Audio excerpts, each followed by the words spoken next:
Students, कैसे हैं आप सब लोग। तो स्टूडेंट्स, आज के वीडियो में हम संस्कृत भाषा के इतिहास के विषय में अध्ययन करेंगे।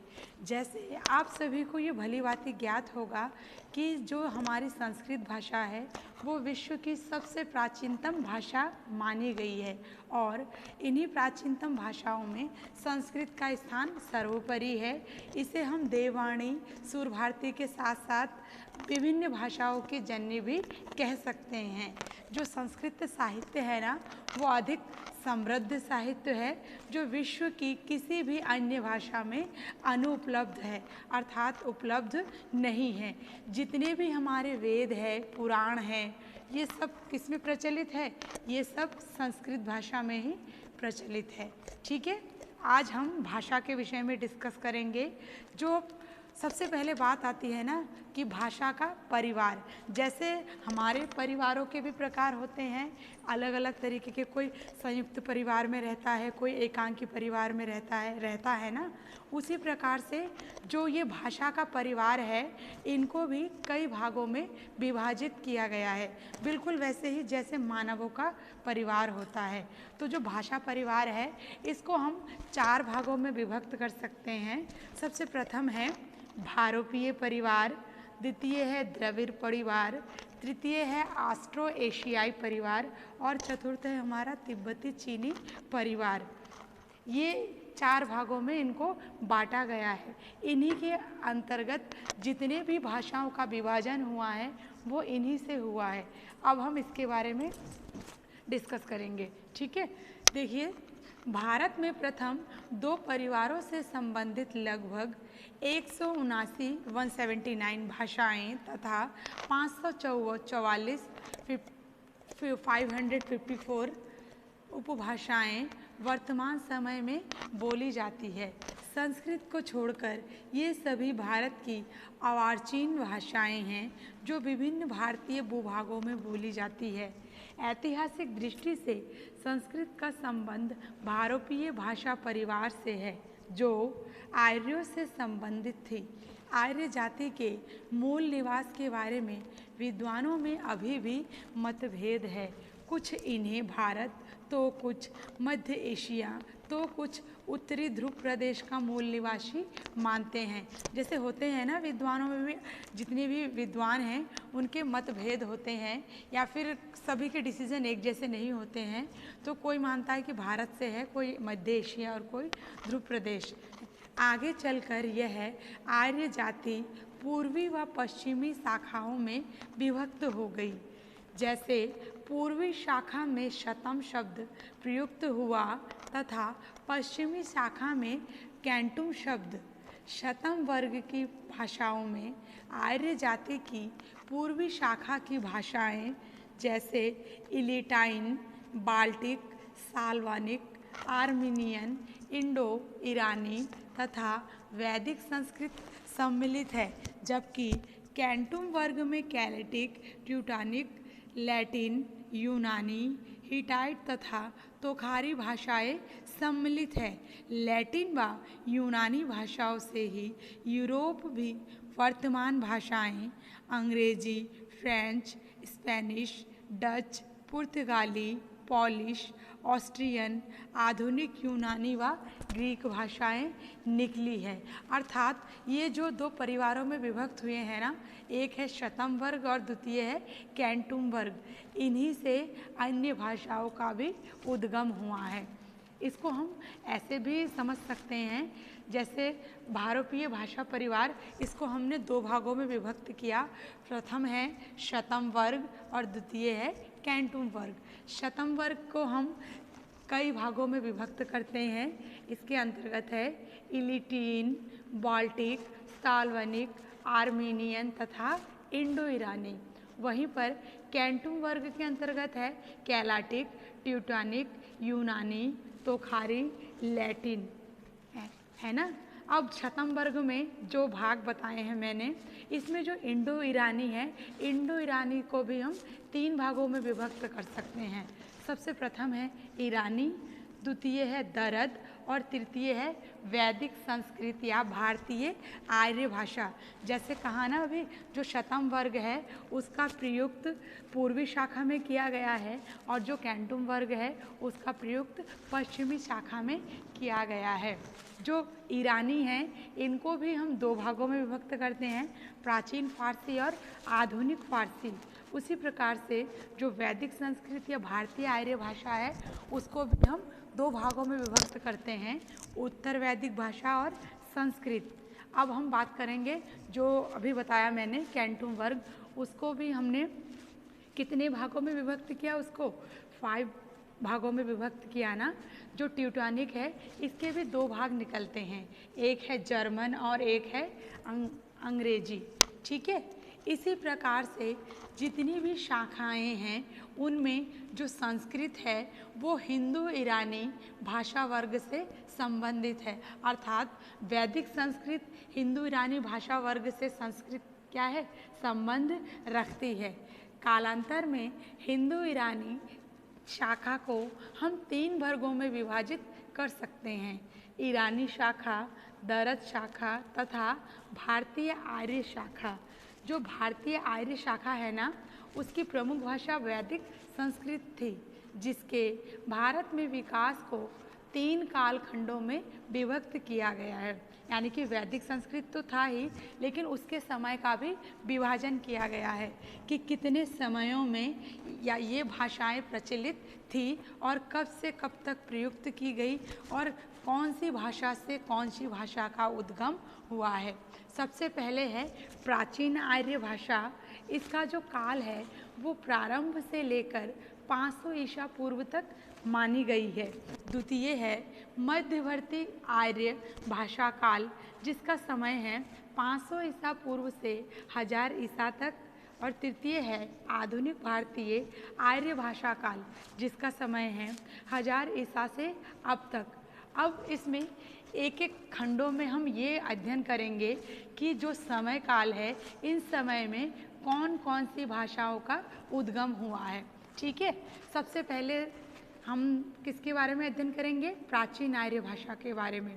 इसके अंतर्गत वैदिक पूर्व पाणिनि काल तथा पौराणिक संस्कृत काल सम्मिलित है। वैदिक काल में वैदिक संस्कृत का जो मूल रूप है उसमें सर्वप्रथम ऋग्वेद, तत्पश्चात 3 अन्य वेदों यजुर्वेद, सामवेद एवं अथर्ववेद की रचना हुई है। इसी क्रम में ब्राह्मण, आरण्यक, उपनिषद रचे गए हैं। उपनिषद भी होते हैं ना, वो भी इसी समय में रचे गए थे। आर्यों का प्रसार सप्त सिंधु से धीरे धीरे पूरे उत्तरी भारत में हो गया, जिसे आर्यवत कहा जाता है। इस समय भी संस्कृत भाषा को वैदिक छांदस अथवा प्राचीन संस्कृत कहा गया है। पूर्व पाणिनि काल या उत्तर वैदिक काल या निरुक्त काल में यास्क ऋषि ने वैदिक भाषा के व्याकरण निरुक्त की रचना की। निरुक्त ये एक व्याकरण की पुस्तक है, उसकी रचना की गई थी। इसको वैसे तो व्याकरण के जन्मदाता पाणिनि को ही माना जाता है, लेकिन जो निरुक्त काल का समय था उसमें यास्क ऋषि ने इस व्याकरण की रचना की थी वैदिक भाषा में। इसी समय वेदांगों, शुल्ब, निघंटु कोश, धर्मसूत्र, धनुर्विद्या, संगीत, गणित संबंधित ग्रंथों की रचना भी इसी समय हुई थी। पाणिनि काल जो गौतम बुद्ध से पूर्व माना जाता है, अर्थात गौतम बुद्ध के जन्म से पूर्व में संस्कृत की शुद्धता को बनाए रखने की दृष्टि से पाणिनि ने व्याकरण ग्रंथ अष्टाध्यायी का प्रणयन किया या अष्टाध्यायी की रचना की। पाणिनि द्वारा इस भाषा को सुसंस्कृत परिष्कृत माने जाने पर इसे संस्कृत कहा जाने लगा, जिसके प्रयोक्ता ग्रंथ रामायण है। जो रामायण है वो संस्कृत में किसने लिखा है, महर्षि वाल्मीकि ने लिखा है। ठीक है, इस समय समाज के उच्च वर्ग के साथ साथ जन सामान्य की भाषा थी, जिसमें रामायण, महाभारत एवं पौराणिक ग्रंथ रचे गए। इसने उत्तर भारत की स्थानीय बोलियों को भी प्रभावित किया। पाणिनि के उपरांत कात्यायन, एवं पतंजलि ने व्याकरण शास्त्रों की रचना की। इसी समय षट् दर्शन, धर्मशास्त्रों तथा सूत्र साहित्य की रचना हुई। इस काल के बाद भाषा को दो रूपों में विभक्त किया गया। प्रथम उन वर्ग में ब्राह्मणों को विद्वानों तथा साहित्यकारों द्वारा पोषित देववाणी संस्कृत को सम्मिलित किया गया तथा द्वितीय वर्ग में व्याकरण संबंध संस्कृत से निर्माण होने वाली जन सामान्य की भाषा, जिसे प्राकृत भाषा कहा गया है, होती है ना। जो प्राकृत और पाली भाषाएं हैं उनका उद्गम भी संस्कृत भाषा से हुआ है। इसके पश्चात है जो द्वितीय था हमारा मध्यवर्ती आर्य भाषा काल, जिसका समय था 500 ईसा पूर्व से 1000 ईसा तक। हाँ, इसके अंतर्गत इस समय संस्कृत से अनेक उपभाषाएं उद्भूत हुई है जो समस्त एशिया में प्रचलित हो गई थी। एक तरफ साहित्यिक संस्कृति प्रचलित रही, जिस पर विभिन्न ग्रंथों, काव्य, पुराण, धर्मशास्त्र, ज्योतिष, संगीत, आयुर्वेद, षट् दर्शन, वास्तुशास्त्र, बौद्ध ग्रंथ, जैन ग्रंथ, नाट्यशास्त्र की रचना होती रही। दूसरी ओर जन सामान्य की भाषा प्राकृत का विकास हुआ। उत्तर भारत में स्थानीय आवश्यकतानुरूप प्राकृत भाषा के अनेक रूप विकसित हुए। पैसाची प्राकृत, सौरसैनी प्राकृत, मागधी प्राकृत, अर्धमागधी प्राकृत और महाराष्ट्री प्राकृत। इसके बाद प्राकृत भाषा का रूप और अत्यधिक बिगड़ने लगा, जिसे अपभ्रंश भाषा कहा गया। अतः सभी प्राकृत भाषाओं के बदले पैसाची अपभ्रंश, मागधी अपभ्रंश, अर्धमागधी अपभ्रंश और सौरसैनी अपभ्रंश तथा महाराष्ट्री अपभ्रंश जनसाधारण की बोलचाल की सामान्य भाषा बनी। पहले ये प्राकृत था, फिर धीरे धीरे उसका स्वरूप बिगड़ गया और वो भाषा अंत में इन अपभ्रंशी भाषाओं में परिवर्तित हो गई। इसके पश्चात है आधुनिक भारतीय आर्य भाषा काल। इसका समय था 1000 ईसा से अब तक। इसके अंतर्गत है समय के साथ साथ अपभ्रंश भाषाओं में भी परिवर्तन हुआ, जो निम्नलिखित रूप में हुआ। पैशाची अपभ्रंश से लहंदा, सिंधी, कश्मीरी, इन भाषाओं पर हिंदू ईरानी वर्ग की जो भाषा थी ना, दरद भाषा, उसका भी बहुत प्रभाव था। सौरसैनी अपभ्रंश से गुजराती, राजस्थानी, पंजाबी व पश्चिमी हिंदी, अर्धमागधी अपभ्रंश से पूर्वी हिंदी, मागधी अपभ्रंश से असमी, बंगला, उड़िया, बिहारी एवं महाराष्ट्री अपभ्रंश से मराठी भाषा उत्पन्न हुई। परिणाम स्वरूप क्या हुआ, ये जितनी भी भाषाएं थी ना, ये पश्चिमी हिंदी से स्थानीय रूप में परिवर्तित होकर अलग अलग बोलियों के रूप में विकसित हो गई। जैसे जो बांगरू है, बांगरू बोली बोली जाती है हरियाणा में, खड़ी बोली बोली जाती है दिल्ली, मेरठ, मुजफ्फरनगर और सहारनपुर में। ब्रज भाषा बोली जाती है जो ब्रजभूमि है, मथुरा वृंदावन में। बुंदेली में बुंदेलखंड क्षेत्र या झांसी में बोली जाती है। उसी प्रकार से जो कन्नौजी बोली है वो भाज, कानपुर और जालौन, कन्नौज में बोली जाती है। ये है पश्चिमी हिंदी। इसी का दूसरा रूप है पूर्वी हिंदी। उससे भी निम्नलिखित बोलियां उत्पन्न हुई हैं। अवधी, ये बोली जाती है अयोध्या, बनारस के आसपास। बघेली बोली, ये बोली जाती है रुहेलखंड क्षेत्र के आसपास। जो छत्तीसगढ़ी है, ये छत्तीसगढ़ और बिहार में बोली जाती है। और जो मैथिली बोली है, ये मगध के आसपास बोली जाती है। इसी तरह जो अन्य भाषाएं हैं वह हरियाणा, राजस्थान, उत्तर प्रदेश, मध्य प्रदेश, हिमाचल प्रदेश, बिहार, छत्तीसगढ़, दिल्ली की सभी बोलियां हिंदी के अंतर्गत आती है। यहाँ सभी कौन सी भाषाएं बोली जाती है, जितनी भी बोलियां हैं ये सब हिंदी में ही आते हैं, जिसे भारतीय संविधान में राष्ट्रभाषा का दर्जा भी प्राप्त है। तथा संविधान के अनुच्छेद 351 में जो आर्टिकल है हमारा 351, उसमें यह भी कहा गया है कि केंद्र हिंदी को बढ़ावा देने के लिए आवश्यकता पड़ने पर अपनी शब्दावली के लिए संस्कृत को प्रमुखता देगा। इस बात से यह स्पष्ट है कि संस्कृत न केवल आधुनिक भारतीय भाषाओं की जननी है, बल्कि वर्तमान में भी उसकी पोषक है। इन सभी भाषाओं की जननी कौन है? संस्कृत है। और इन सभी भाषाओं का पालन पोषण भी कौन करती है? संस्कृत करती है। और संस्कृत के द्वारा ही इन्हीं भाषा का उद्गम हुआ है और विकास भी हुआ है। इसी में है द्रविड़ परिवार की भाषा है कि द्रविड़ परिवार में कौन कौन सी भाषाएं बोली जाती है।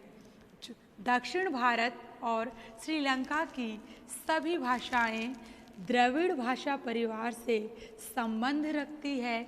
श्रीलंका में सिंहली, तमिलनाडु में तमिल, केरल में मलयालम, कर्नाटक में कन्नड़, आंध्र प्रदेश में तेलुगु भाषा मूल द्रविड़ भाषा से विभक्त होकर प्रचलित हुई। हिंदी के बाद तेलुगु बहुसंख्यक भाषा है। उत्तर भारत की भाषाओं से इनका संबंध बहुत कम है, किंतु इन भाषाओं में विद्वानों ने संस्कृत साहित्य से अपनी भाषाओं को समृद्ध बनाया तथा संस्कृत के अनेक शब्दों को ग्रहण किया। सभी द्रविड़ भाषाएं संस्कृत साहित्य से ही समृद्ध हुई है। इसी तरह संस्कृत भाषा इन सभी भाषा की धाई माँ कही जाती है। जैसा अभी बताया कि संस्कृत भाषा को इनकी जननी भी कहा जाता है, क्योंकि वह वर्तमान समय में सभी भाषाओं की पोषक है। और ये जो संस्कृत भाषा है ये अन्य भाषाओं की धाई माँ है और इनका जो विकास है वो संस्कृत भाषा के द्वारा ही होता है, क्योंकि प्रारंभ में जो भाषा थी वो संस्कृत में ही प्रचलित थी।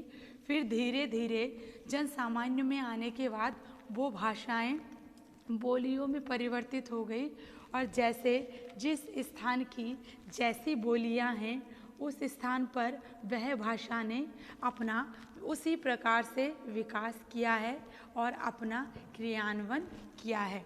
ठीक है, ओके, थैंक यू क्लास।